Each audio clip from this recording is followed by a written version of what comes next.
prochain roi. Et si je vous disais que l'objet que vous consultez en moyenne 150 fois par jour, cet appareil que vous portez constamment dans votre poche, qui illumine votre visage dans l'obscurité et qui capte votre attention bien plus longtemps que vous ne le souhaiteriez réellement, correspond presque mot pour mot à une description donnée il y a plus de 80 ans par un homme allongé sur un simple divan dans une pièce calme de Virginia Beach, un homme fait, qui n'avait ni accès aux laboratoires technologiques ni aux algorithmes de recommandation, prochain roi, mais qui plongeait régulièrement dans un état de conscience élargi pour accéder à ce qu'il appelait les archives universelles de la connaissance. Edgar Cayce, le prophète endormi, proche saint, a laissé derrière lui plus de 14 000 lectures documentées, vérifiables, étudiées par des universitaires et des chercheurs du monde entier. Et parmi ces archives, il existe un groupe de textes qui fascine particulièrement les analystes modernes, parce qu'ils décrivent avec une précision troublante les dispositifs qui structurent notre quotidien en ce moment même, dans les années 1930 et 1940, que la radio et le cinéma étaient les technologies dominantes. Cayce a parlé de ce qu'il nommait la boîte à lumière, un appareil portatif que les gens garderaient constamment sur eux, qui leur montrerait des informations en continu, qui modifierait progressivement leur façon de percevoir la réalité, qui créerait des boucles d'attention sans fin, et qui, selon ses propres termes, pourrait soit servir à élever la conscience collective, soit fonctionner permanente. Maintenant, je sais que prononcer le mot distraction peut sembler anodin, mais si vous observez honnêtement votre propre relation avec cet objet, vous remarquerez peut-être une réalité plus subtile. Vous êtes-vous déjà demandé pourquoi vous ouvrez cet écran sans vraiment savoir pourquoi vous faites défiler des contenus dont vous ne vous souvenez pas 5 minutes plus tard? Pourquoi vous ressentez cette fatigue particulière, ce brouillard mental, cette sensation d'être vidé de votre énergie créative après des heures, passées à regarder des images qui défilent sans jamais vraiment s'arrêter? Cayce n'utilisait jamais le langage de la peur ou du jugement moral. Il voyait toujours les phénomènes humains à travers le prisme de l'évolution de la conscience. Pour lui, chaque technologie est un amplificateur qui multiplie nos intentions et nos choix. Ce n'est pas l'objet qui est problématique, c'est la manière dont nous le laissons interagir avec notre champ intérieur. Et c'est exactement ce que les lectures de Virginia Beach mettent en lumière quand on les relit aujourd'hui. Il expliquait que la lumière artificielle émise par ces écrans, particulièrement dans les longueurs d'onde bleuâtres, interagit directement avec nos rythmes biologiques, avec cette petite glande située au centre du cerveau, que les traditions anciennes appelaient le troisième œil et que la science moderne nomme la glande pinéale. Cette glande fonctionne comme un transformateur naturel. Elle régule nos cycles de veille et de repos. Elle sécrète des substances qui favorisent la régénération nocturne, prochain roi.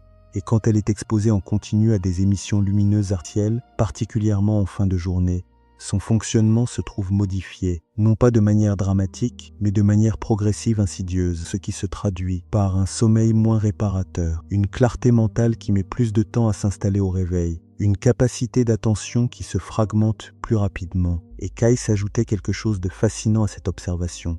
Prochain roi. Il disait que notre champ subtil, cette enveloppe énergétique qui nous entoure et qui maintient l'harmonie entre notre corps physique et notre état intérieur, aux stimuli visuels constants comme un système nerveux qui ne cesse jamais de recevoir des signaux. Imaginez une corde de guitare qu'on pincerait en permanence, sans jamais la laisser vibrer librement. Elle finit par se détendre. Prochain roi. Par perdre sa résonance, votre attention fonctionne de manière similaire. Chaque notification, chaque changement d'image, chaque son bref agit comme un pincement. Et quand ces pincements se multiplient des centaines de fois par jour, votre système intérieur passe en mode réactif permanent. Il ne s'agit pas d'une pathologie, il s'agit d'un désajustement vibratoire. Votre être profond n'est pas conçu pour traiter un flux ininterrompu d'informations disparates.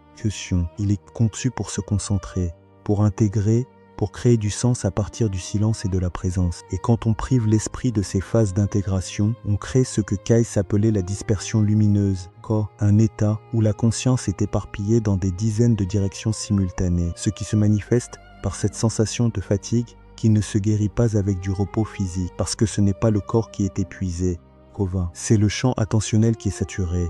Maintenant, comprenez bien ceci, Cayce ne préconisait jamais le rejet technologique. Prochain roi. Il insistait sur le fait que la conscience humaine devait apprendre à dominer ses outils plutôt que de se laisser dominer par eux. Il voyait dans ces dispositifs un potentiel immense pour la transmission du savoir. Du prochain roi. pour la connexion entre les êtres, pour l'accélération de la compréhension collective. Mais il avertissait aussi que si l'humanité n'apprenait pas à créer des frontières conscientes, si elle ne cultivait pas des espaces de déconnexion régulière, elle risquait de perdre sa capacité à entendre la voix intérieure, cette guidance silencieuse qui ne passe pas par les mots mais par l'intuition, par le ressenti, par cette clarté qui émerge quand le mental cesse de courir après les stimuli extérieurs. Et c'est là que votre rôle devient essentiel, prochain royeux. Parce que la période que nous vivons en ce moment correspond exactement à ce que Case décrivait comme une fenêtre de choix collectif. Une période où chaque individu est invité à réévaluer sa relation à l'information, à la distraction, à la présence. Il ne s'agit pas de diaboliser un objet, il s'agit de reprendre la maîtrise de votre fréquence intérieure. Offense chaque minute. Passez à consommer du contenu sans intention. Consciente est une minute où vous déléguez votre attention. Et l'attention est la monnaie la plus précieuse de la conscience. Quand vous la donnez, ressent atteste. Vous nourrissez ce que vous regardez. Quand vous la retirez, vous la ramenez vers votre centre, vers votre création, vers votre paix. Et voici ce qui rend cette lecture si pertinente aujourd'hui. C'est que la science moderne commence à confirmer des mécanismes que Case décrivait il y a des décennies sans aucun instrument de mesure. Prochain roi. Les neurosciences ont démontré que la sollicitation visuelle constante modifie les circuits de récompense cérébrale, qu'elle favorise une recherche compulsive de nouveautés, qu'elle réduit la tolérance à l'ennui et que l'ennui, paradoxalement, est l'un des états les plus fertiles pour l'émergence de la créativité et de l'intuition. Quand vous privez votre esprit de ces pauses naturelles, vous coupez l'accès à ces moments où les idées nouvelles émergent, où les connexions profondes se font entre des éléments apparemment sans lien. Kai s'appelait cela le jardin intérieur, un espace qui ne pousse que dans le silence et la continuité. Et quand on le fragmente par des interruptions constantes, le jardin s'assèche, non pas immédiatement mais progressivement, jusqu'à ce qu'on ressente cette aridité intérieure qui ne se comble pas même après des heures de défilement. Alors, comment retrouver l'équilibre? Kais laissait des indications très pratiques, des protocoles simples mais profonds qui ne demandent ni isolement ni rupture radicale, sein froid, mais une conscience accrue de vos propres rythmes. Premièrement, établissez des zones sans écran dans votre journée, pas des heures entières, juste des plages de 20 à 30 minutes où vous posez intentionnellement l'objet hors de votre champ visuel. Utilisez ce temps pour respirer, pour marcher, pour observer votre environnement sans objectif de production ou de consommation. Vous remarquerez peut-être une résistance au début c'est normal. Zizi attentionnel est habitué à la stimulation constante, mais après quelques jours, vous sentirez une différence. Une clarté qui revient, une sensation de légèreté qui n'était plus présente. Deuxièmement, pratiquez la pause consciente avant l'ouverture. Chaque fois que votre main se dirige vers l'écran, marquez un temps d'arrêt de 3 respirations. Une question simple. Quelle est mon intention? Est-ce que je cherche une information précise? Est-ce que je veux contacter quelqu'un? Ou est-ce que je cherche à fuir un moment d'inconfort, de silence, de vide? Cette simple question active, préfrontale, la partie du cerveau responsable de la décision consciente, et elle réduit la part de l'automatisme. Vous passez d'un mode réactif à un mode actif, et ce changement, aussi infime soit-il, modifie progressivement. Votre relation à l'objet. Troisièmement, cultivez la fermeture intentionnelle. Ne laissez jamais une session de navigation se terminer par un arrêt brutal. Prenez une minute pour fermer les yeux, prochain roi, pour intégrer ce que vous venez de voir, pour revenir à votre respiration, pour ancrer votre attention dans votre corps physique.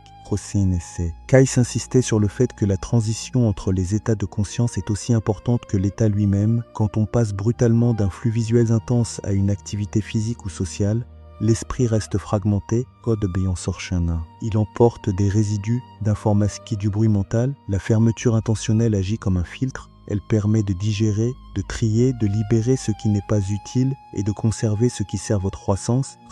Quatrièmement, protégez vos plages de repos nocturnes. Kais considérait le sommeil comme le moment où la conscience se reconnecte aux sources de régénération profonde. Commandait de réduire les émissions lumineuses artificielles au moins 1 heure avant de se coucher, de privilégier des activités calmes, la lecture sur support papier, l'écriture manuscrite, la conversation douce, la méditation. On expose le système nerveux à des stimuli intenses juste avant l'endormissement. On perturbe le processus naturel de recalibrage. Le corps se repose peut-être, mais l'esprit continue de courir, de traiter, de fragmenter, et au réveil on se sent lourd, dispersé, comme si on n'avait pas vraiment dormi. En protégeant cette phase, vous permettez à votre champ intérieur de se reconstituer, de retrouver sa densité, sa résonance, sa clarté. Et cinquièmement, pratiquez le jeûne attentionnel hebdomadaire, une demi-journée par semaine où vous réduisez volontairement votre exposition au flux continu, pas pour vous priver, mais pour vous rééduquer, pour rappeler à votre système que vous pouvez exister sans stimulation constante, que le silence n'est pas un vide à remplir mais un espace à habiter, que l'ennui n'est pas un ennemi mais un allié. Et pendant ce jeûne, observez ce qui émerge, les idées qui surgissent, les souvenirs qui remontent, les sensations que vous aviez oubliées. Kais disait que c'est dans ces espaces libérés que la guidance intérieure se manifeste le plus clairement. Parce que quand le bruit extérieur diminue, la voix intérieure augmente en volume, elle ne crie pas, elle murmure, et pour l'entendre, il faut créer le silence. Maintenant, quand que tout cela ne relève pas d'une discipline punitive. Il s'agit d'un réapprentissage, d'un retour à l'équilibre. Kais voyait la technologie comme un courant d'eau. On peut l'utiliser pour irriguer les champs, communautés, pour faire tourner des moulins, ou on peut la laisser déborder, inonder les terres, déborder, iniguer tes terres, éroder les fondations. Tout dépend de la manière dont on oriente le flux. Et vous avez ce pouvoir d'orientation. Chaque choix conscient, chaque pause intentionnelle, chaque fermeture délibérée est une pierre que vous posez dans la construction de votre souveraineté intérieure. Vous n'êtes pas un consommateur passif d'images. Vous êtes un architecte de votre attention. Et quand vous reprenez ce rôle, tout change, votre énergie créative revient. Votre capacité à vous concentrer sur des projets profonds se renforce. Votre relation aux autres devient plus présente. Moins fragmentée, parce que vous n'êtes plus constamment partagé entre ce qui est devant vous et ce qui défile dans votre poche. Vous êtes là entièrement.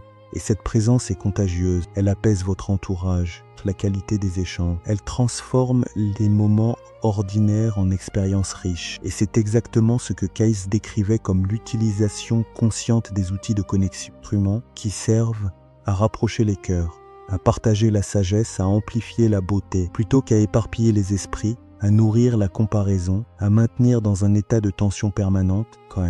Et voici la part la plus importante, celle qui relie ce sujet à la période que nous traversons en ce moment. Kais a souvent parlé des cycles de conscience, de ces moments où l'humanité doit choisir entre deux chemins, fragmentation et celui de l'unification, celui de la distraction et celui de la présence, celui de la réactivité et celui de la clarté, qui est précisément notre époque, comme un point de bascule où ces choix individuels deviennent collectifs, parce que quand des millions de personnes reprennent conscience de leur attention, quand elles cessent de la déléguer, quand elles la ramènent vers leur centre, le champ collectif se modifie, il devient plus cohérent, plus résilient, plus lumineux, et ce n'est pas une métaphore poétique, c'est une dynamique observable. Les mouvements de retour au silence, à la sénature, à la simplicité, à la présence, ne sont pas des tendances passagères, ce sont des ajustements profonds, des réponses intuitives à un déséquilibre systémique. Et vous, en adoptant une relation consciente à vos outils numériques, participez activement à cet ajustement. Vous n'avez pas besoin d'être visible, vous n'avez pas besoin de prêcher. Votre simple pratique, votre simple présence, votre simple refus de vous laisser emporter par les boucles sans fin coviquin agit comme un point d'ancrage pour le réseau collectif. Et ces points d'ancrage sont exactement ce qui stabilise la transition, ce qui empêche le chaos de devenir destructeur, ce qui permet à la nouveauté d'émerger dans l'ordre et la clarté. Vous invite à une expérience simple ce soir. Avant de poser votre tête sur l'oreiller, éteignez tous les écrans, pas dans la colère, pas dans la frustration, dans la douceur, dans l'intention de vous offrir un espace de régénération. Asseyez-vous quelques minutes, fermez les yeux, respirez lentement. Sentez le poids de votre corps, entendez les sons de votre environnement et demandez-vous simplement, comment est-ce que je me sens quand je ne consomme rien? Quelles sensations émergent? Quelles pensées apparaissent? Ne cherchez pas à les analyser. Laissez-les passer comme des nuages. Et remarquez la qualité de votre espace intérieur quand il n'est plus sollicité. C'est dans cet espace que réside votre puissance créatrice. C'est là que les solutions émergent. C'est là que la guidance se manifeste. Plus vous l'habiterez, plus il s'élargira, plus il deviendra votre refuge naturel, votre source de clarté, votre ancre dans les tempêtes. Et vous verrez, progressivement, votre relation à la technologie se transformera. Ne rejetterez pas, vous l'intégrerez, vous l'utiliserez avec intention, avec discernement, avec gratitude pour ce qu'elle peut apporter, sans lui laisser le pouvoir de fragmenter votre attention, de vider votre énergie, courser votre présence. Vous deviendrez le maître du flux, non pas en le combattant, mais en l'orientant, en le canalisant, en le mettant au service de votre croissance, de vos projets, de vos relations, de votre paix. Et c'est exactement ce que Kais entrevoyait pour l'humanité. Un usage conscient des outils, une technologie qui sert la conscience plutôt que de la remplacer, une connexion qui rapproche plutôt que d'isoprophéulo, une information qui éclaire plutôt que d'aveugler. Et cette vision n'est pas un rêve lointain, elle se construit maintenant, dans vos choix quotidiens, dans vos pauses intentionnelles, dans vos fermetures conscientes. De déléguer votre attention à des algorithmes qui ne connaissent pas votre cœur, qui ne comprennent pas votre mission, qui ne perçoivent pas votre lumière. Alors respirez, ancrez-vous, cette connexion avec votre propre présence et sachez que vous êtes exactement là où vous devez être au bon moment, pour la bonne raison. Vous n'êtes pas impuissant face à la technologie, vous êtes son guide. Vous êtes celui qui décide de la direction, qui choisit la qualité, qui cultive la profondeur. Et chaque fois que vous posez l'écran pour revenir à votre souffle, vous votez pour un monde plus conscient, plus uni, plus lumineux. Conscience ne se diffuse pas par le bruit, elle se transmet par la présence. Elle ne s'achète pas par l'attention captée, elle se cultive par l'attention choisie. Et vous avez déjà tout ce qu'il faut pour commencer. Il suffit de choisir, il suffit de respirer, il suffit de regarder, il suffit de reconnaître, il suffit d'aimer. Pas un amour romantique, un amour conscient. Un amour qui voit au-delà des écrans, un amour qui ne juge pas, qui ne demande rien, un amour qui donne simplement parce qu'il sait qu'il est un, avec tout, avec tous, avec soi. Et c'est dans cet amour que réside l'espoir, c'est dans cet amour que naît le nouveau monde. Vos prophéties se réalisent, pas dans les livres, pas dans les archives, dans votre cœur, maintenant, aujourd'hui, à cet instant. Et si vous sentez que cette exploration vous a touché, même un peu, pas. Alors sachez que vous n'êtes pas seul, d'une vague de conscience silencieux, d'une vague de conscience qui grandit, qui s'étend, qui transforme, et vous en êtes un maillon essentiel. Alors continuez à questionner, continuez à chercher, continuez à choisir la clarté, continuez à vivre la fraternité, continuez à briller, parce que le monde a besoin de votre lumière, pas demain, maintenant, pas plus tard, aujourd'hui, prochain béchétan. Et c'est en agissant ainsi que vous participez à l'accomplissement de la vision de Kais, une vision qui n'appartient à aucun dogme, à aucun système, à aucune époque mais à l'humanité tout entière. Une vision qui nous rappelle que nous sommes plus grands que nos peurs, plus profonds que nos divisions, plus lumineux que nos incertitudes, et que l'espoir, le véritable espoir, n'est jamais loin, il est juste là dans votre souffle, dans votre choix, dans votre cœur. Et c'est cela la connexion, c'est cela, le message, c'est cela l'appel. Et vous y répondez, maintenant ensemble dans la clarté, dans la paix, dans la gratitude. Que c'est ainsi que le monde change, pas par la force, par la conscience, pas par la division, par l'unité, pas par la peur, par l'amour. Et c'est ainsi que la prophétie se réalise, non pas comme une fin, comme un commencement, notre commencement, le commencement d'un monde qui se souvient enfin de ce qu'il a toujours été, une seule famille, sous un seul ciel, guidé par une seule fréquence, la fréquence de l'amour, la fréquence de la présence, fréquence de l'unité, et vous en êtes le porteur, maintenant, aujourd'hui, pour toujours. Alors respirez, ancrez-vous, sentez cette connexion avec la terre sous vos pieds et avec le ciel au-dessus de vous, et sachez que vous êtes exactement là où vous devez être, au bon moment, pour la bonne raison, vous êtes un gardien de la lumière, et votre travail a déjà commencé. Il continue maintenant et il se poursuivra demain. Portez cette lumière, protégez-la et ensemble, nous traverserons ce passage pour émerger, plus fort, plus sage et plus unis que jamais. Bienvenue dans l'ère de la conscience élargie. Bienvenue à la maison, isolée. L'histoire n'est pas seulement quelque chose que nous regardons, c'est quelque chose que nous aidons à créer, une décision à la fois, un choix de clarté à la fois, un instant de conscience à la fois. Et si cette vision vous a fait réfléchir, même un peu, alors vous êtes déjà une partie de ce renouveau, parce que la flamme tranquille n'est pas seulement une figure unique, elle est en chacun de nous. Et il ne vous reste qu'à laisser briller. Et si vous observez attentivement, procès, que chaque détail compte, chaque posture, chaque regard, chaque mouvement, chaque silence qui s'installe entre deux respirations, tout cela forme un langage complet, un système de communication que nous avons oublié comment lire, mais que notre inconscient a mémorisé il y a bien longtemps. Car avant de vivre dans des villes de béton, avant de nous enfermer dans des emplois du temps rigides, mesurer le temps en heures et en minutes, nous vivions au rythme des saisons. Nous observions la nature, nous partagions espace avec des êtres qui ne parlaient pas mais qui comprenaient, qui ne jugeaient pas mais qui accueillaient, qui ne possédaient rien mais qui offraient tout. Et cette mémoire primitive, cette capacité à ressentir plutôt qu'à analyser, à ressentir la présence plutôt qu'à décoder les mots, elle est toujours là. enfoui sous des couches de conditionnement social, de rationalité excessive de peur, de paraître naïf. Et cet écran, simplement en étant là, en vous invitant à la distraction, il active cette mémoire qu'est cette partie de vous qui sait encore comment être, comment respirer, comment rester présent sans vouloir tout contrôler.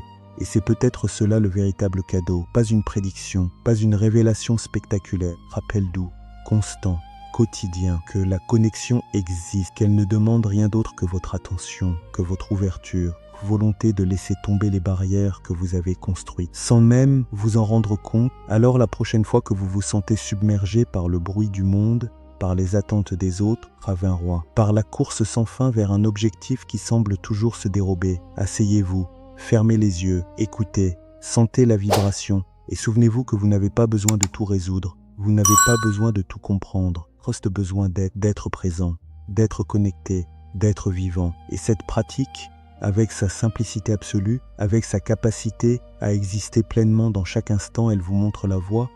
Prova pas avec Java. À l'aide que la vie n'est pas une énigme à résoudre, mais une expérience à vivre, une connexion à cultiver, une fréquence à maintenir. Et quand vous laissez cette vérité s'installer, quelque chose change, pas de façon spectaculaire, pas avec des explosions de lumière, mais avec une douceur persistante, une clarté tranquille, une certitude intérieure qui vous accompagne même dans les moments difficiles.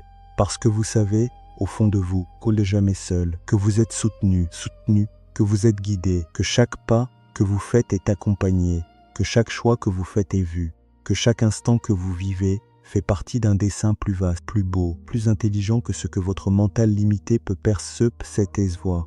Et c'est cela la véritable prophétie, pas une date, pas un événement, pas un bouleversement extérieur, mais une transformation intérieure, une reconnaissance silencieuse, corps à l'essentiel, un souvenir de qui vous êtes vraiment, au-delà des rôles, au-delà des masses, au-delà des attentes. Vous êtes conscience, vous êtes connexion, vous êtes lumière, et cette présence, avec son calme temporaire, profondeur apaisante, avec sa constance discrète, elle est le miroir, le gardien, le compagnon de ce voyage. Un voyage qui ne mène nulle part, parce qu'il ne s'agit pas d'arriver, il s'agit d'être ici, d'être maintenant ensemble. Et si vous acceptez cela, vraiment, profondément, sans réserve, sans doute, sans attente, alors tout change. Pas parce que le monde change, mais parce que votre perception change, parce que votre fréquence change, cœur change. Et quand le cœur change, tout suit, les relations, la santé, la patate, la clarté, la joie.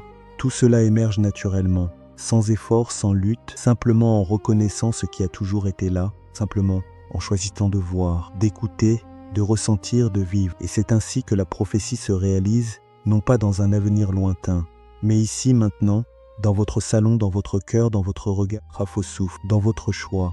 Et vous en êtes le centre, non pas par arrogance, par responsabilité, par amour, par conscience, par gratitude. Et ce choix aujourd'hui, maintenant, à cet instant plus puissant que vous puissiez faire, est le plus puissant que vous puissiez faire. Il change la vie de tous ceux qui vous entourent, il change la fréquence de la pièce, de la maison, du quartier, de la ville, du monde. Tout est lié, tout est un, tout est conscience. Et la conscience, quand elle s'élève, élève tout, sans exception, sans condition, sans délai. C'est cela la connexion, c'est cela l'espoir, c'est cela le message, c'est cela l'appel. Condé, maintenant ensemble, dans la clarté, dans la paix, dans la fraternité. Parce que c'est ainsi que le monde change, pas par la force, par la conscience, pas par la division, par l'unité, pas par la peur, par l'amour. Ainsi que la prophétie se réalise, non pas comme une fin, comme un commencement, votre commencement, notre commencement. Le commencement d'un monde qui se souvient enfin de ce qu'il a toujours été, une seule famille, sous un seul ciel, guidée par une seule fréquence, la fréquence de l'amour, la fréquence de la présence, la fréquence de l'unité, et vous en êtes le porteur maintenant, aujourd'hui, pour toujours. Alors respirez, ancrez-vous, connexion avec la terre, sous vos pieds et avec le ciel au-dessus de vous, et sachez que vous êtes exactement là où vous devez être, au bon moment, pour la bonne raison. Vous êtes un gardien de la lumière. Le travail a déjà commencé.